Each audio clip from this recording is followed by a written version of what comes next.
Hey, happy day 587 of What's She Up To Now. She being me, Sharon Horne-Ellstrom, also known as Pajama Girl, holding a feather because I'm thinking about birds today. Birds of a feather flocking together and how we come together when we have common interests, and that there's power in that, but there's also the possibility of, negative impacts coming from that. Well, birds of a feather flocking together, of course, comes from the Bible. It's a very old expression, and it means that we come together with people that have common interests and common goals and common ideas. So we congregate based on religious beliefs. We congregate and come together based on, hobbies and athletics and sporting events types interests. I mean, if you're interested in soccer, you tend to be friends with people that are interested in soccer. And at least at soccer games you're interested in, you come together, right, for events. If you're interested in music, you tend to go to concerts, and you tend to be friends with people that like to go to concerts and are interested in music. It just makes sense. And it makes our lives more meaningful and more understanding and richer and more fun if you're into whatever it is that you're into, because nowadays with the internet, we can be connected to people all over the world that have similar interests to us, and any kind of interest, underwater basket weaving. It can be anything that you're interested in or that you want to know more about. The internet has opened up the world to all of us, which is a good thing in that we can find people. We know that we're never alone. I mean, so often whenever we're going through any experience, we always think that we're the only one. When you lose someone that you love or care about, when you are in the end of a relationship, divorce or breakups, we always feel like we're the only one that's ever felt this way, and that's the end of the world, and that we're, the only one that's ever been through this traumatic event. And the internet has made it possible to understand that there are usually millions of people going through the same thing that you're going through, and of course not the exact same way of feeling it that you do, because we're each individual and different. I like to say we're all snowflakes, because we are. And so it feels different to each of us, but when we know that there's other people going through similar circumstances and they're living through it and surviving, and how are they getting through it and how can we learn from them, it always helps to make us feel better. So in a world where we're connected with the whole world, but less connected with other human beings actually physically, there's this positive and negative pull of that. But from I'm trying to build an online business standpoint, it is awesome because you can always find the people that are attracted to the thing that you're providing a product or service for, the problem that you're solving for them, how you're trying to help them with their life or impact the world. It's easier than ever to find the people that you're for, the people that can resonate and can relate to you. So I'm thinking about that today, about how do you go about finding those people, and how do you go about speaking to those people and attracting those people to you?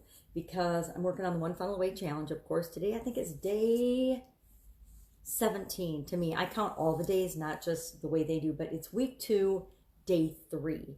And yesterday we talked about Epiphany Bridges, which is a story. This week's all about storytelling. Last week was all about putting together an offer for people, not just one-offing your product or service. And how this week then is, how do you present that offer? How do you tell your stories so people even care about your offer and what it is that you're here to do and how you're here to serve them in the world? People don't really care at all about anybody else but themselves when it comes to anything, especially when it comes to selling anything. So how do you get people to care? And it's not about getting everybody to care. It's about how do you get the people that what you have to offer is for them to pay attention and notice and care about it. And you do that by telling stories. And so this whole week is all about storytelling and a specific way of telling your story so that people can understand and relate to it. And it's really a fascinating study, but it's the same way that every great movie, every great book that we love to read, every great story that's ever been told, it all follows a same format. A bunch of people have studied this, and so it's really fun to learn from other people and say, oh my gosh, I've been impacted by this my whole life, but I've never noticed it. I've never noticed the pattern.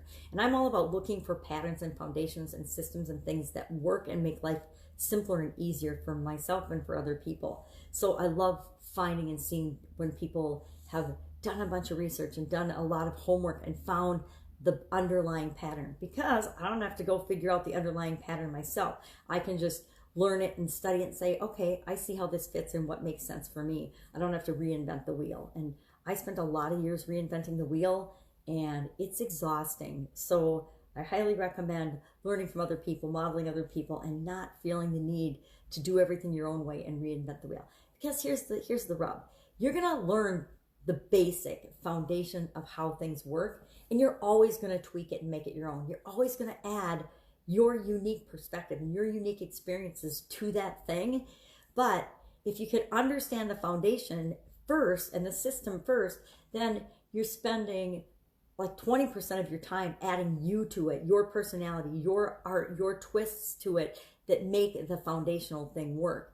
And that's a lot more fun than spending 100% of your effort figuring out, testing, trying, and failing a lot of times, because that's how we figure things out, is by testing them and trying them and practicing until we get what works for us. But if you can build on a strong foundation of what's proven to work, and the truth is, how we get anything we want is the same for each human being on the planet. There's 5 steps to getting anything you want. There's 5 steps to almost any process. There's a simple system and a simple way that every business and every industry on the planet works, whether we think our business is different or not, whether we think we're different or not. Because guess what? We are different. But there's still, this is how it works in getting anything that you want in any aspect of our lives. And we can fight against that. It's like fighting against universal laws. We can choose not to believe them. We can choose not to follow them, but they're going to impact us either way. And even not just universal laws, some of the physical laws of the world, we can pretend and try to ignore them, but they're going to impact us whether we believe in them or not. And gravity is, of course, the most visible, easy example of that. If you jump off a building, you will get hurt or die. It's physics. It's gravity. You might not believe in gravity. You might believe you're invincible and that it's not going to happen to you. But when you hit the ground, splat, guess what? Whether you believed in gravity or not, it is going to impact you. The same is true of so many things in our life. Universal laws, the way things work in certain aspects. It just is the way it is, and we can either embrace it or we can fight against it. I say embrace it because it's a lot more fun and a lot less stressful than the alternative.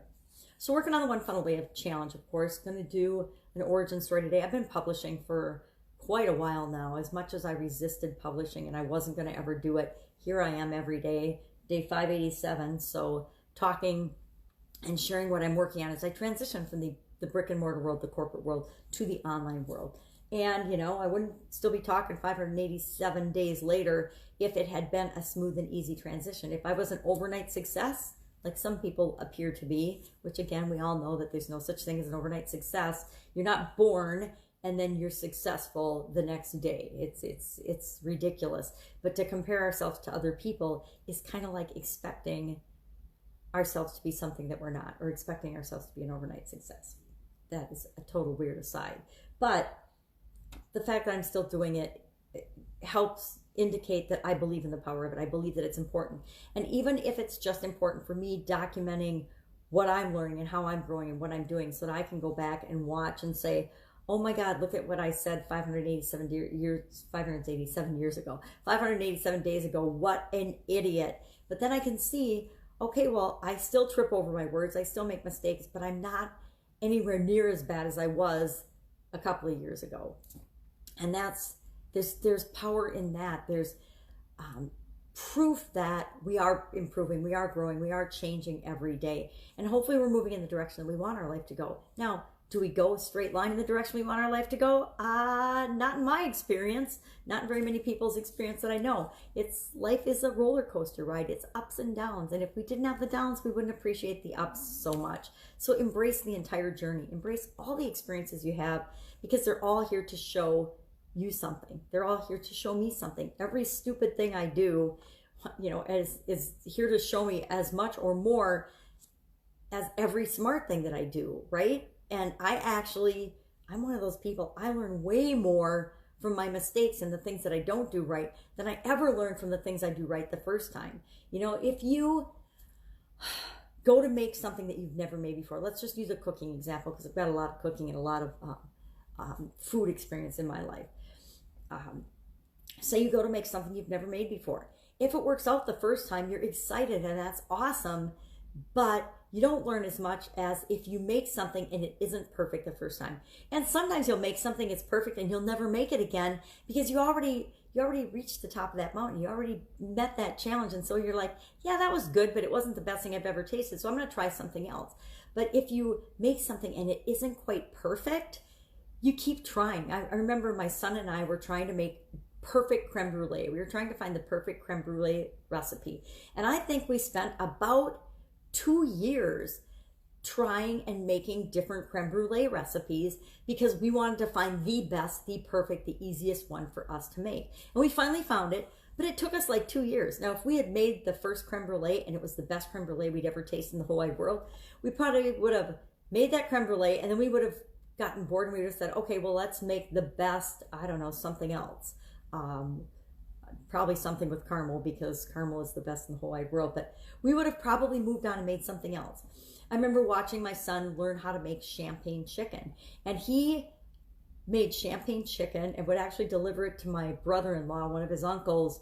Like every couple of days, he would try a new recipe and a new version, and he would take it over and test it on his uncle because his uncle loved champagne chicken until he got it absolutely perfect the way he liked it. Because there was a restaurant we ate at that made delicious champagne chicken and he wanted to be able to make it at home.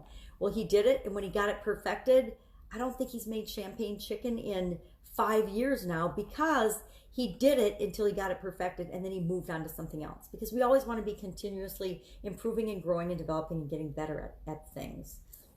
You know, it's the same way in our life until once we get something perfected, or if we do it right the first time, we tend to not learn as much as if we had to find and improve and get better at something. You know, I think that in any sport I've ever played, not that I'm very athletic, I'm the first to admit it, if I would have tried something and been awesome at it the first time, I would never probably do it again because I'd be like, that's too easy. I want to find something that's more challenging and that will push me to grow. So ask yourself, is that you? Do you look for those opportunities and look for those things? And or not? I mean, some people are, I learned something, I have to master it, I have to be perfect at it every time because we're all different. So what works for you? So 1 funnel away challenge and rolling out, of course, my offer for that, which you'll hear more about over the next few days. And I'm sure you'll probably hear my origin story or see my origin story about that product or service that I'm creating for that particular challenge. I'm going to be practicing more stories on my platforms. And my platform, of course, Facebook Live is easiest for me because I can disseminate it and share it everywhere. And I will get better at sharing things in the written form. I've got to get help with that. Given my vision, I can't do those things anymore. I need definitely help with those type things and with posting and things that I should have gotten help with a long time ago. But stubborn and pig-headed, just the way I am. And I hate that expression, that's just the way I am, because I'm continually trying to improve and not be so stubborn and not be so pig-headed and ask for help in the areas that I need help in. That's a continually improving area for me. We all have those, right? At least I know what mine are.